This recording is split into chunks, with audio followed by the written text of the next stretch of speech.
नमस्कार दोस्तों, नालंदा एकेडमी में आपका स्वागत है।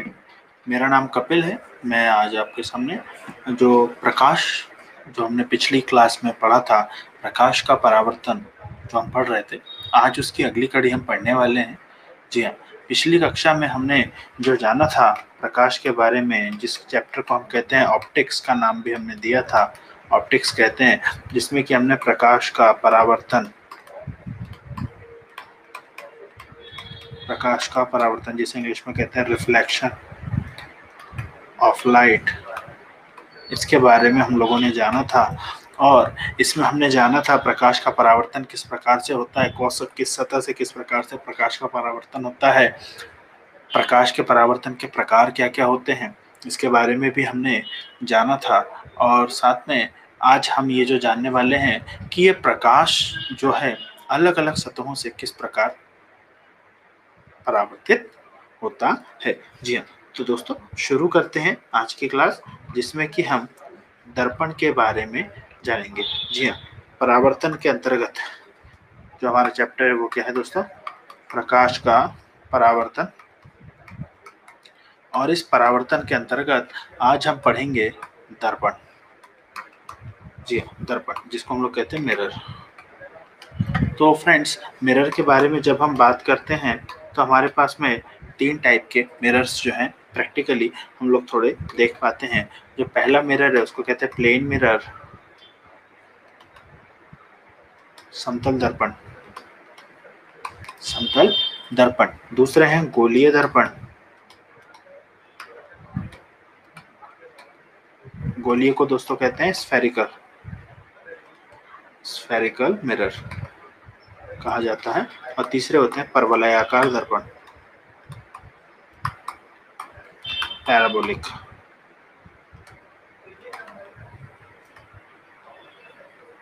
पैराबोलिक मिरर्स कहा जाता है। जी, तो हम अपने जीवन में सबसे ज्यादा अगर किसी दर्पण को उपयोग करते हैं तो वह है हमारा समतल दर्पण। प्रत्येक दर्पण से जब भी कोई प्रतिबिंब बनता है, जी हाँ, दर्पण से क्या बनेगा, प्रतिबिंब। प्रतिबिंब को हम लोग इंग्लिश में कहते हैं इमेज। जी हाँ, जब भी किसी दर्पण से प्रतिबिंब बनता है तो प्रतिबिंब के बारे में भी जानना आवश्यक होता है, क्योंकि प्रतिबिंब जो है वो भी 2 प्रकार के होते हैं। तो आइए जानते हैं सबसे पहले प्रतिबिंब के बारे में।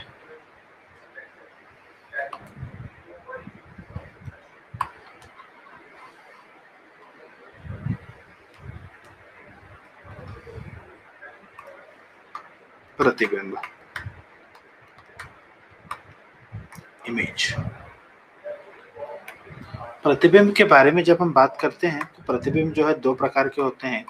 एक होता है वास्तविक प्रतिबिंब और एक होता है आभासी प्रतिबिंब। वास्तविक और आभासी प्रतिबिंब। अब ये प्रतिबिंब जो हैं, ये इनके गुण जो हैं वो अलग अलग होते हैं, क्योंकि हम जब दर्पणों के बारे में पढ़ेंगे तो हमें उन गुणों के बारे में भी, घटनाओं के बारे में भी हमें बताना होता है। कभी कभी हमसे ऐसा प्रश्न पूछ लिया जाता है कि भाई उपरोक्त दर्पण में बना हुआ प्रतिबिंब वास्तविक होगा या आभासी होगा। चलिए, वास्तविक होगा या आभासी होगा तो उसमें और कौन कौन से परिवर्तन जो है वो देखने को मिलेंगे, तो इन सभी चीज़ों के बारे में जानना आवश्यक है। तो सबसे पहली जब हम बात करते हैं वास्तविक प्रतिबिंब के बारे में, तो वास्तविक प्रतिबिंब सदैव दर्पण के बाहर बनेगा, दर्पण के बाहर, और आभासी दर्पण के अंदर। दूसरा सबसे महत्वपूर्ण, वास्तविक दर्पण सदैव उल्टा बनता है दोस्तों। कैसा बनता है, वास्तविक दर्पण सदैव उल्टा बनता है, जबकि आभासी प्रतिबिंब सदैव सीधा बनता है। तीसरा बिंदु कि वास्तविक दर्पण, वास्तविक प्रतिबिंब जो है उसको प्रिंट किया जा सकता है। जी हाँ, उसको प्रिंट कर सकते हैं, स्टोर कर सकते हैं, स्टोर कर सकते हैं, किंतु आभासी को प्रिंट या स्टोर नहीं कर सकते। तो ये कुछ मूल बातें हैं जो कि दर्पणों के बारे में जाननी आवश्यक होती है, कि प्रतिबिंब जो है वो दो प्रकार के होते हैं, एक वास्तविक प्रतिबिंब और एक आभासी प्रतिबिंब। वास्तविक प्रतिबिंब दर्पण के बाहर बनते हैं, जबकि आभासी प्रतिबिंब दर्पण के अंदर बनते हैं।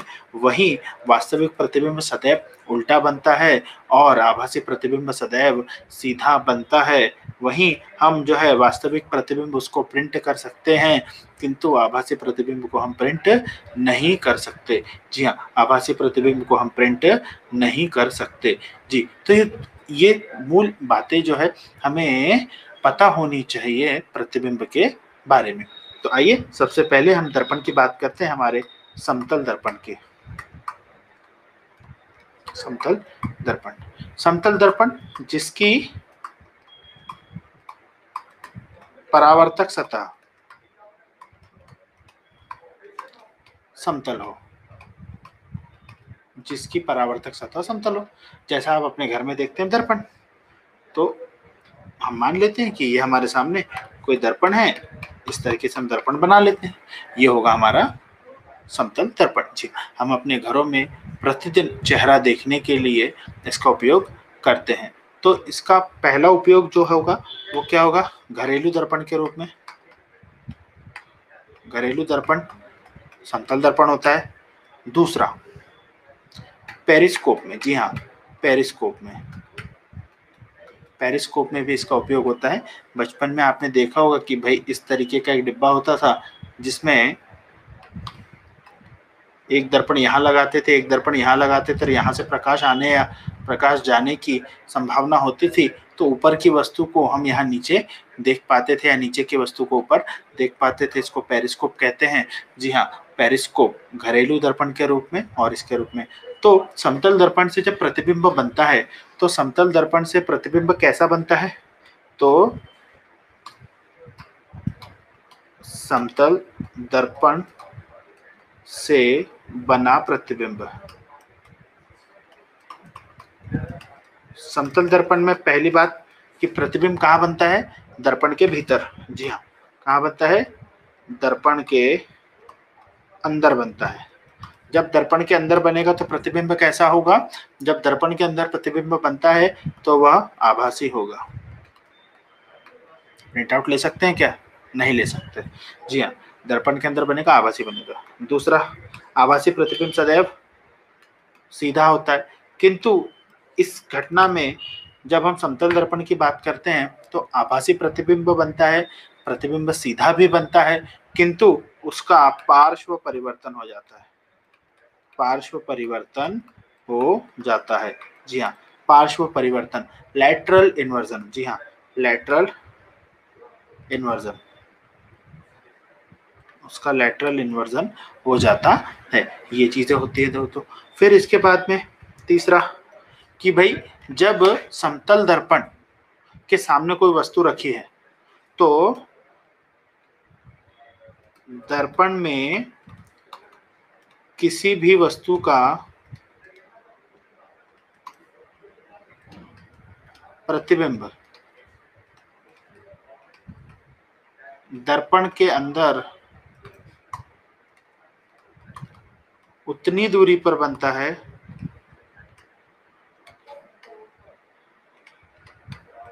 जितनी दूरी पर वस्तु रखी है, वस्तु रखी होती है। जी हाँ, यदि आप दर्पण से 1 मीटर दूरी पर खड़े हैं तो आपका प्रतिबिंब दर्पण के अंदर भी 1 मीटर की दूरी पर बनेगा। इस पर कई बार प्रश्न पूछा गया है कि यदि आप समतल दर्पण के सामने खड़े हैं और समतल दर्पण से आपकी दूरी यदि 2 मीटर है, तो आपकी और आपके प्रतिबिंब के बीच की दूरी कितनी होगी। जी हाँ दोस्तों, तो वो दूरी कितनी हो जाएगी, 4 मीटर, क्योंकि दर्पण के अंदर प्रतिबिंब भी उतनी ही दूरी पर बनता है। वहीं जब हम फोर्थ नंबर की बात करते हैं, चौथे नंबर की बात करते हैं, तो किसी भी व्यक्ति को, जी हाँ, किसी भी व्यक्ति को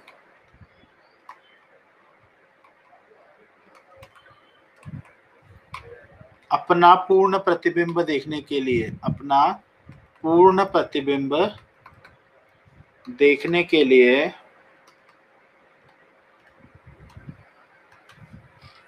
अपनी ऊंचाई के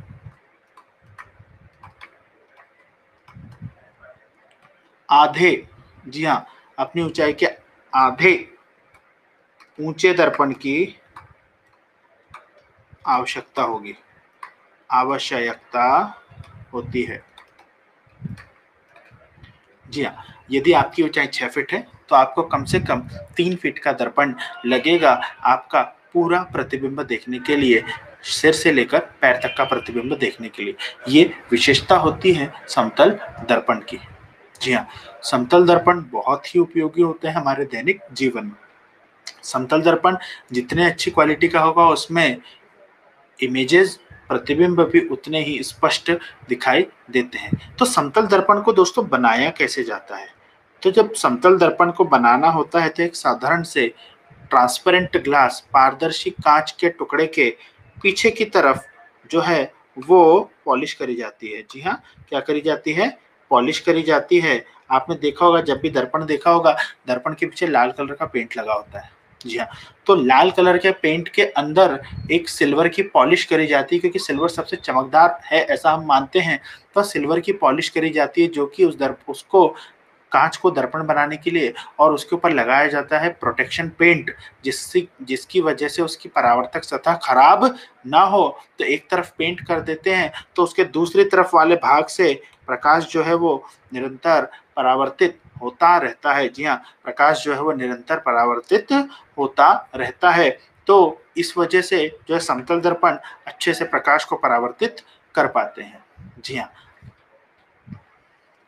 इसके बाद में समतल दर्पण और भी कुछ विशेष घटनाएं करते हैं, जैसे प्रकाश को एक स्थान से दूसरे स्थान तक परावर्तित करने के लिए कि हमने एक निश्चित दिशा में अगर दर्पण को लगा दिया तो प्रकाश किरणें जब उस पर आएंगी और टकरा कर एक निश्चित दिशा में चली जाती है।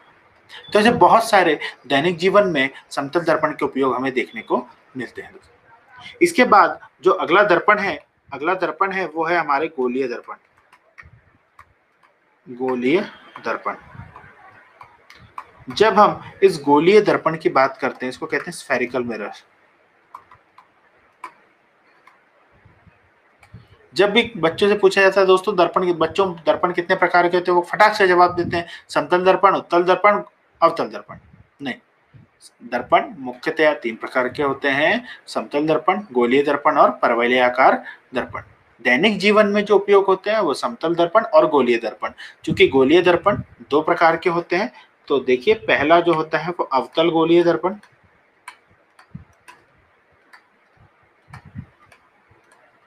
और दूसरा उत्तल गोलीय दर्पण।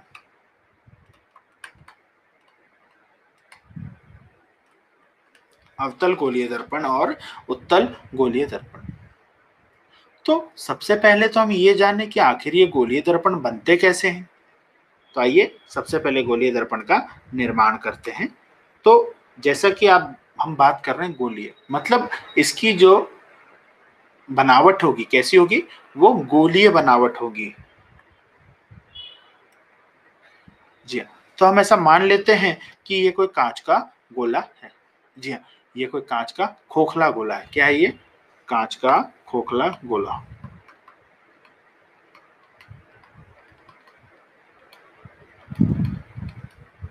जब ये कांच का खोखला गोला है तो इसका एक केंद्र भी होगा।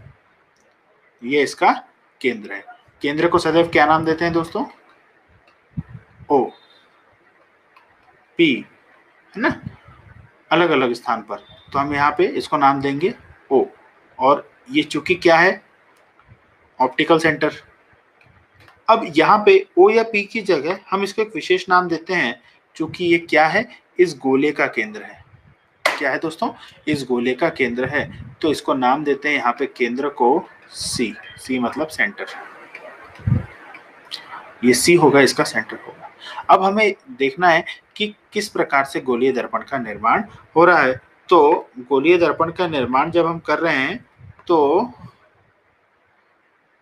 गोलीय दर्पण का निर्माण करने के लिए हम इस गोलीय दर्पण को यहाँ से एक बार और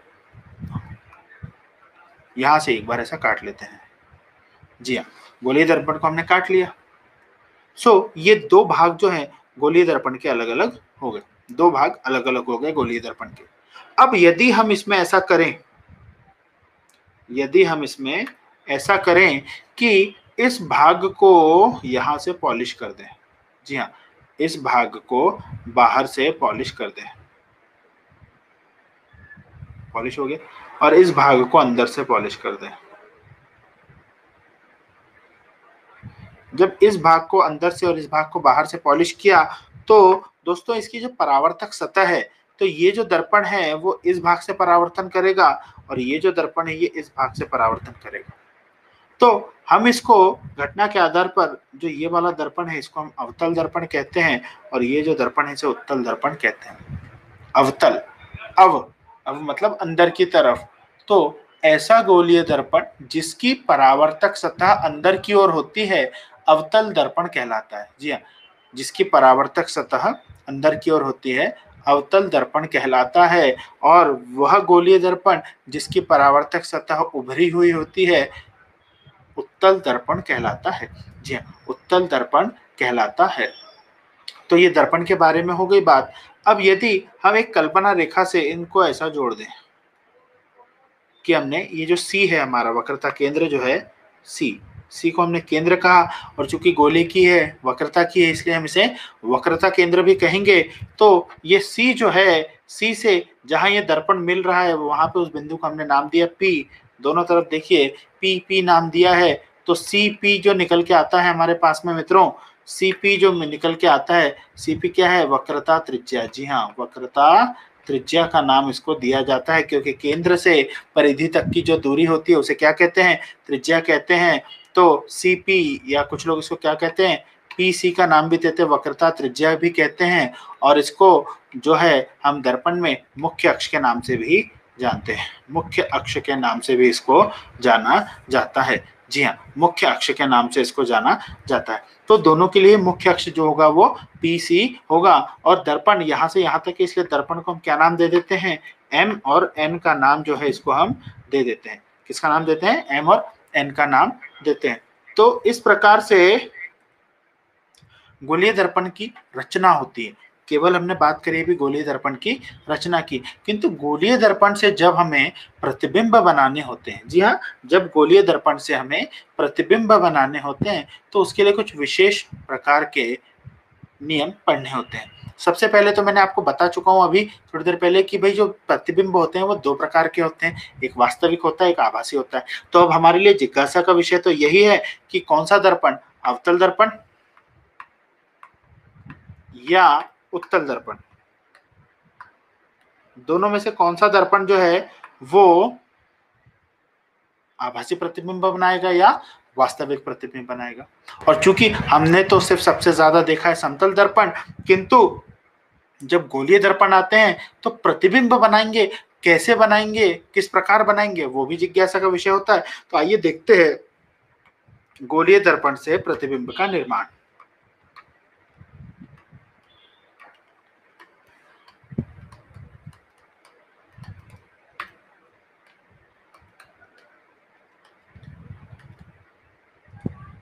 गोलीय दर्पण से प्रतिबिंब का निर्माण।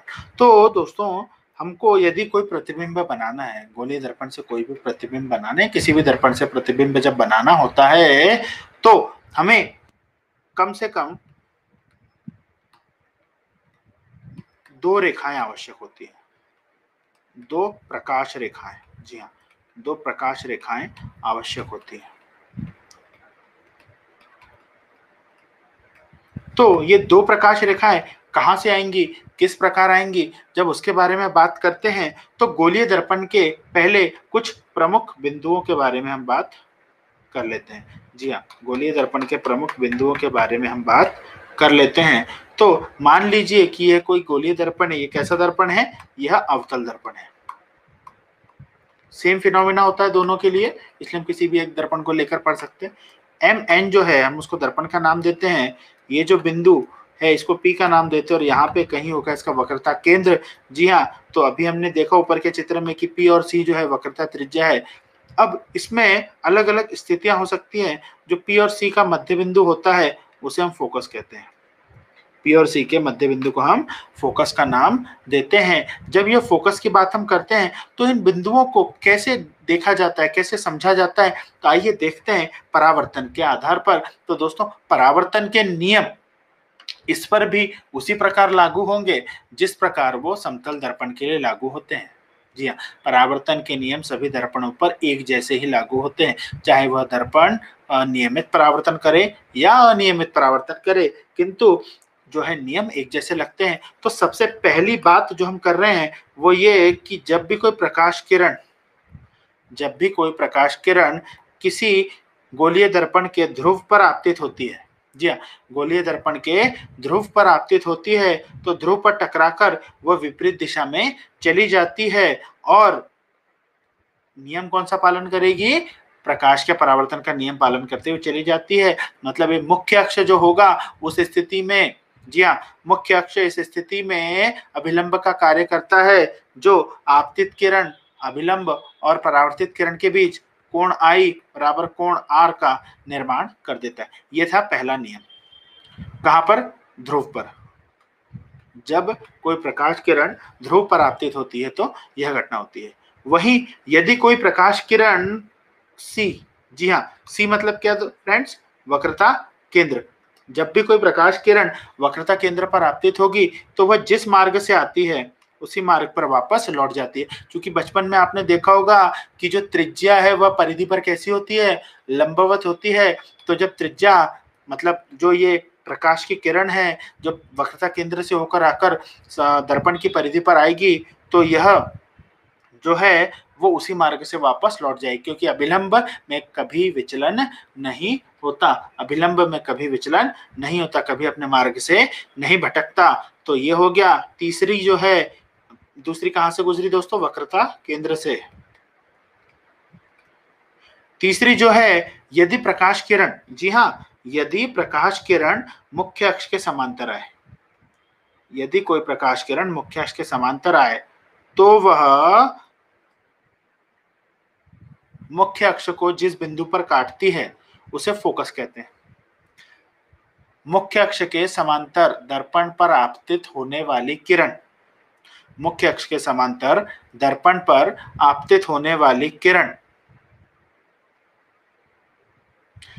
दर्पण से परावर्तन के पश्चात मुख्य अक्ष को जिस बिंदु पर काटती है उसे फोकस कहते हैं। जी हाँ, उसे फोकस कहते हैं।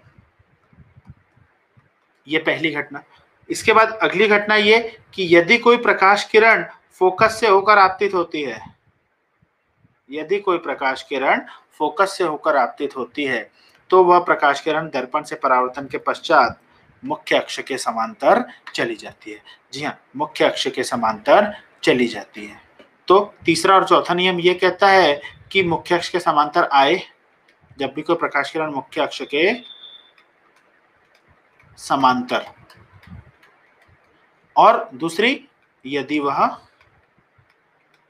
फोकस से आपतित हो, फोकस से आपतित हो। तो ये चार नियम होते हैं कि दर्पण के लिए। तो जब भी हम दर्पण से, गोलीय दर्पण से किसी वस्तु के प्रतिबिंब की जब हम बात करेंगे तो हमें इसमें से कम दो रेखाओं की मदद जो है वो लेनी पड़ेगी। जी हाँ, हमें किन्हीं भी दो रेखाओं की मदद जो है वो लेनी पड़ती है। तो उस आधार पर जब हम देखते हैं तो सबसे पहले अब इसमें ये समझते हैं कि दर्पण के सामने, जी हाँ, चाहे वो उत्तल दर्पण हो चाहे अवतल दर्पण हो, दर्पण के सामने किसी वस्तु के प्रतिबिंब के बनने की कितनी स्थितियां हो सकती है, जो कि परीक्षा में बहुत बार पूछा गया प्रश्न है। तो सबसे पहले मैं बात कर रहा हूं अवतल दर्पण। अवतल दर्पण की जब बात करता हूं दोस्तों तो उसके सामने प्रमुख स्थितियां जो हैं वो देखिए अभी बताता हूं। सबसे पहले प्रमुख बिंदुओं की बात कर लेंगे तो सबसे पहला बिंदु जो होता है वो होता है ध्रुव, पोल, पी नाम देते हैं। दूसरा बिंदु जब ध्रुव से हम आगे बढ़ते हैं तो होता है फोकस, एफ। तीसरा बिंदु जो होता है वो वक्रता केंद्र, वक्रता केंद्र, central, centre of curvature, centre of curvature, ये सी, कैपिटल सी। और कैपिटल सी के जब आगे जाते हैं तो आता है अनंत। तो मित्रों, वस्तु की स्थिति की जब हम बात करते हैं तो सबसे पहली स्थिति में वस्तु कहाँ होगी? तो वस्तु जो है वो अनंत पर स्थित हो,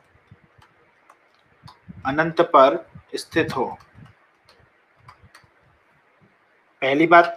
दूसरा, जब वस्तु अनंत से आगे बढ़ेगी, जी हाँ, वस्तु जब अनंत से आगे बढ़ेगी तो आ जाएगी अनंत और वक्रता केंद्र के बीच। तो लिखेंगे अनंत और वक्रता केंद्र के मध्य, अनंत और वक्रता केंद्र के मध्य। वहीं तीसरी स्थिति क्या हो जाएगी? जब अनंत और वक्रता केंद्र के मध्य आ गए तो अगला बिंदु मिलेगा हमें वक्रता केंद्र, वक्रता केंद्र पर वस्तु होगी। अब वक्रता केंद्र के आगे जो अगला बिंदु है वो क्या है दोस्तों? फोकस है। तो अगली स्थिति होगी वक्रता केंद्र और फोकस के मध्य, वक्रता केंद्र और फोकस के मध्य। फिर जो पांचवी स्थिति होगी वह वक्रता फोकस पर। अगली स्थिति क्या हो जाएगी? फोकस पर। अगली स्थिति जो हो जाएगी वो होगी फोकस पर। अब फोकस के बाद में जो अगली स्थिति होगी छठवीं स्थिति और आखिरी स्थिति, तब वस्तु जो होगी वह फोकस और ध्रुव के मध्य होगी। ये अवतल दर्पण के लिए। अब आइए इसको हम चित्र के माध्यम से समझते हैं। जी हाँ, तो मान लेते हैं कि ये कोई अवतल दर्पण है। जी हाँ, अवतल दर्पण है। ये P होगा, ये F होगा, ये C होगा और यहाँ पर अनंत होगा। अनंत तो कितना भी दूर हो सकता है। तो पहली स्थिति कहाँ हो जाएगी दोस्तों? पहली स्थिति हो जाएगी जब वस्तु अनंत पर हो। दूसरी स्थिति जब वस्तु अनंत और वक्रता केंद्र के मध्य हो। तीसरी स्थिति जब वस्तु वक्रता केंद्र पर हो। चौथी स्थिति जब वस्तु वक्रता केंद्र और फोकस के मध्य हो। पांचवी स्थिति जब वस्तु फोकस पर हो। और छठवीं स्थिति जो होगी दोस्तों वो होगी वस्तु कहाँ होगी? ध्रुव और फोकस के मध्य होगी। वस्तु कहाँ होगी? ध्रुव और फोकस के मध्य होगी। ये स्थितियां किसके लिए हैं? ये स्थितियां हैं अवतल दर्पण के लिए, क्योंकि अवतल दर्पण के लिए ये सभी बिंदु जिनकी मैंने बात करी, चाहे वह फोकस हो, वक्रता केंद्र हो, अनंत हो, ये सभी बिंदु जो है दर्पण के बाहर स्थित है, दर्पण की परावर्तक सतह के सामने की तरफ स्थित है, इसलिए ऐसा हो रहा है। किंतु जब वहीं हम उत्तल दर्पण की बात करते हैं, उत्तल दर्पण, तो उत्तल दर्पण में कहानी थोड़ी सी बदल जाती है। ये अगर उत्तल दर्पण कुछ इस प्रकार होगा, जी हाँ, अगर ये उत्तल दर्पण है जो कि ऐसा ही होता है, तो इसमें देखिए ये ध्रुव होगा, यह फोकस होगा, यह वक्रता केंद्र होगा। तो इसमें वस्तु की स्थिति कहाँ होगी? केवल दर्पण के सम्मुख, दर्पण के सम्मुख, या तो अनंत पर या तो दर्पण के सम्मुख वस्तु की स्थिति होगी। वो दर्पण के सम्मुख और अनंत पर दो ही स्थितियां बनेंगी, क्योंकि इसका फोकस जो है वो कैसा है? आभासी है। दर्पण के अंदर है इसलिए कैसा है? आभासी है। वक्रता केंद्र कैसा है? आभासी है।